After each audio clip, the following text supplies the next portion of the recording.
Assalamu alaikum wa rahmatullah wa barakatuh. Alhamdulillah wa salatu wa salam ala nabiyyina Muhammad sallallahu alayhi wa sallam. Dans cette vidéo, nous allons aborder, par la permission d'Allah subhanahu wa ta'ala, un sujet très important, étant donné que nous vivons dans un pays dans lequel différentes religions coexistent ensemble.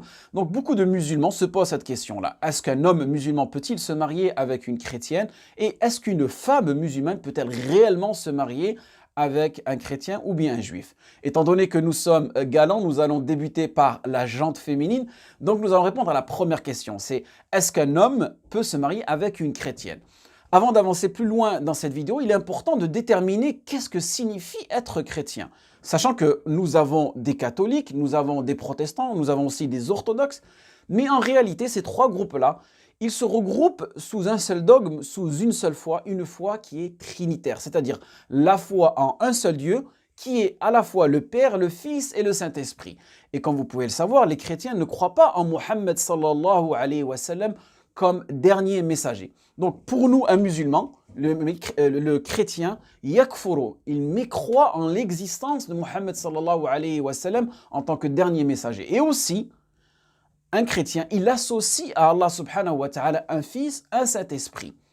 Et aussi, à la fois, c'est pour lui, Dieu est à la fois père et fils. Donc, ils sont kuffar et mushrikin en même temps. Et vous allez me dire, donc, on n'a pas le droit de se marier avec des mushrikin, car Allah subhanahu wa ta'ala nous dit dans le Coran, وَلَا تَنْكِحُوا الْمُشْرِكَاتِ حَتَّى يُؤْمِنْ.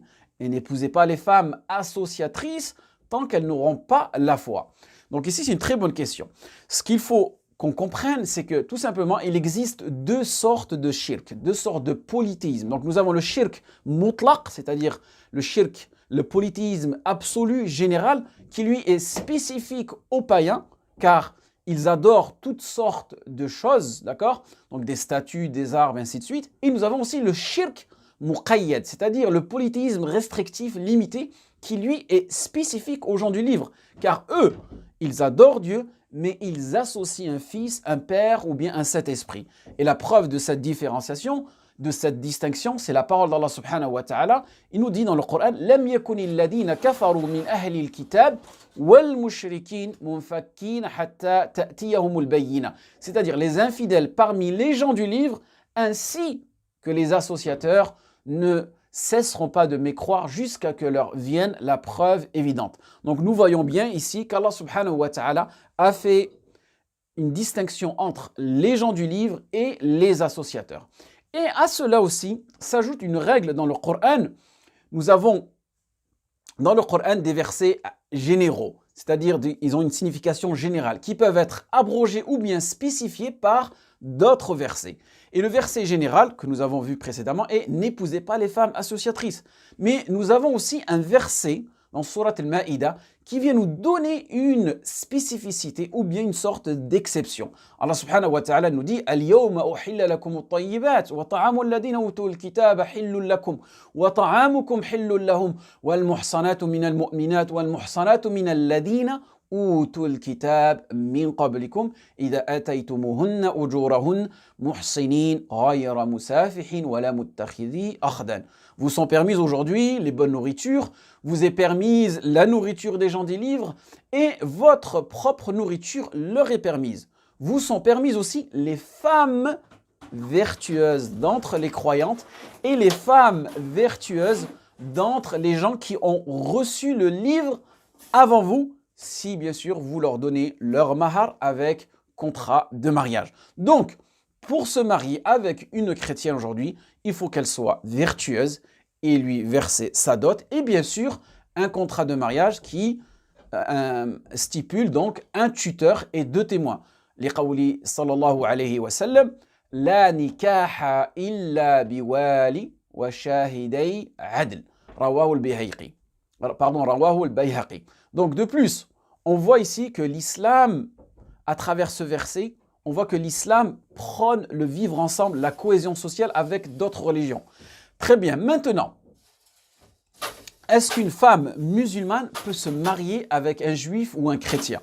Allah subhanahu wa ta'ala nous dit dans le Coran وَلَا تَنْكِحُوا الْمُشْرِكِينَ حَتَّى يُؤْمِنُوا وَلَا عَبْدٌ مُؤْمِنٌ خَيْرٌ مِّن مُشْرِكٍ وَلَوْ أَعْجَبَكُمْ. et ne donnez pas d'épouse aux associateurs tant qu'ils n'auront pas la foi. Et certes, un esclave croyant vaut mieux qu'un associateur, même s'il vous enchante. Ici, le verset est clair. C'est donc un ordre, et l'ordre, il est à l'impératif, donc c'est une interdiction totale pour une femme musulmane de se marier avec un homme non musulman. Car j'entends des personnes me dire aujourd'hui, il n'y a pas de preuve, il n'y a pas de preuve explicite. Et le problème aujourd'hui, c'est que certains pseudo-islamologues ou théologiens, pardon, qui se donnent ces titres-là, c'est que leurs cœurs sont scellés. Ou bien, ils prennent déjà des positions avant même de chercher la vérité. Donc pour eux, ce sera difficile de trouver la vérité. Ici, dans le verset, Allah subhanahu wa ta'ala dit même s'il vous enchante. Walau a'jabakum. Donc, chères femmes musulmanes, n'attendez pas de tomber sous l'enchantement d'un homme non musulman et ensuite essayez de trouver des avis ou des arguments pour rendre cette union-là, ce mariage-là plausible ou bien de lui faire tout simplement à cet homme-là prononcer la shahada en express. Car, croyez-moi, le printemps dure très peu de temps et il est rapidement rattrapé par la sécheresse de l'été. Et Allah subhanahu wa ta'ala nous dit aussi « Ya ayyuhalladina amanu, idha ja'akumul mu'minat muhajirat, famtahinuhun Allahu a'lamu bi'imanihin, fa in alimtumuhunna mu'minat, fala tarji'uhunna ila al-kuffar, la hunna hillu lahum, wa la hum yahilluna lahun. » Oh, vous qui avez cru, quand les croyantes viennent à vous en émigrer, éprouvez-les. Allah connaît mieux leur foi. Si vous constatez qu'elles sont croyantes, ne les renvoyez pas aux mécréants. Elles ne sont pas licites, c'est-à-dire ici dans le verset, elles ne sont pas licites ces femmes musulmanes en tant qu'épouses pour eux, pour les mécréants, et eux non plus ne sont pas licites en tant qu'époux pour elles. Donc ici le verset il est clair, il est explicite. Donc toute musulmane qui se marie avec un chrétien, juif ou polythéiste, comme par exemple les bouddhistes, les hindouistes, et ainsi de suite, son mariage est batil, il est invalide. Et les enfants qui seront issus de cette union seront des enfants adultérins. Donc aujourd'hui, ce que les savants conseillent, c'est tout simplement que cette permission d'Allah subhanahu wa ta'ala, elle est toujours valable. C'est-à-dire qu'un musulman se marie avec une femme juive ou chrétienne. D'accord? Là, on parle du cas spécifique par rapport à l'homme. Mais aujourd'hui, les gens du livre, comme vous pouvez savoir, ont changé. Ils sont plus sécularisés qu'avant. Ils sont plus pervertis qu'avant. Et ça, malheureusement, c'est touché. Toutes les religions sont plus ou moins touchées par cette perversion. Donc les savants dissuadent les hommes de se marier avec une juive ou une chrétienne. Et ils s'appuient aussi sur l'avis d'Omar ibn Khattab radiyallahu anhu. Lorsque Omar eut appris que Hudayfa ibn al-Yaman radiyallahu anhu épousa une juive, il lui demanda de la quitter. Et Hudayfa répondit à Omar, Ataz'amu annaha haramun fa'ukhalli sabilaha? فقال لا أزعم أنها حرام ولكني أخاف أن تعاطوا الممسات منهن.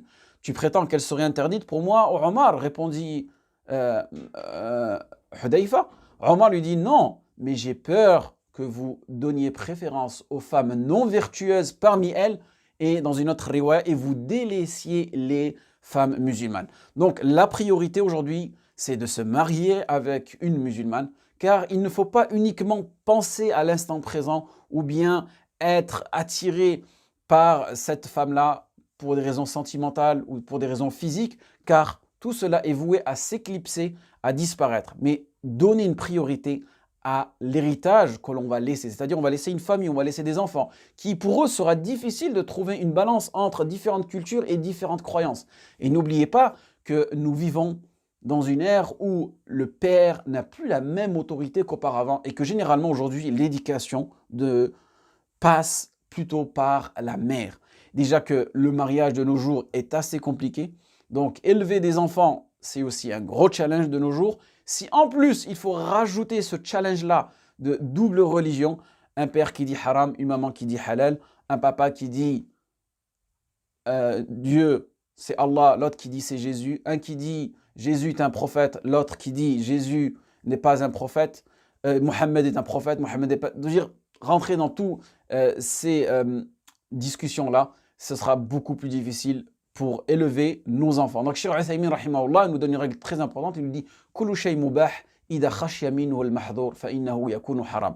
Toute chose est permise à la base, d'accord? Mais si nous en craignons un mal, alors elle nous devient interdite. Donc Allah subhanahu wa ta'ala, il nous a rendu permis, il nous a rendu cela permissible, d'accord, de pouvoir se marier avec une chrétienne, mais faut mesurer les conséquences qui en découleront. Et c'est là où le musulman il doit faire preuve de crainte, preuve de piété et preuve de bon sens, en espérant que ce rappel a été bénéfique pour vous et moi. Wa faqakumullah lima yuhibbu wa yarda. Assalamu alaikum wa rahmatullah wa barakatuh.